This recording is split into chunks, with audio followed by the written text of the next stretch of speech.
അവര് എത്ര വേണേലും ഇടാം കേട്ടോ. ഓരോരുത്തരുടെ അവര് നല്ല കിരികിരാന്നിരിക്കുന്ന അവരാണ്. നനഞ്ഞു പോകരുത്, അതിന് മുമ്പ് കഴിച്ചോണം.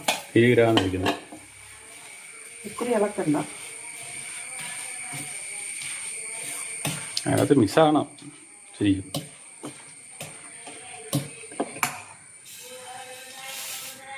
അതിൽ പൊടി ഉള്ളതുകൊണ്ടാണ് ഞാൻ അതിൽ തന്നെ ഇട്ടത്.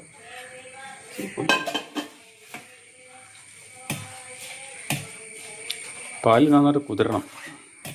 ഒരു ഗ്ലാസ്സിനകത്തോട്ട് ഈ സാധനം എല്ലാവരും ഇട്ട് അങ്ങോട്ട് ഇട്ട് തരുവായി. അങ്ങനെയും ചെയ്യാം, ഇങ്ങനെയും ചെയ്യാം, എങ്ങനെ വേണേലും ചെയ്യാം. മതി കേട്ടോ. ഇനി പിന്നെ ഗ്ലാസ്സിലാക്കുക.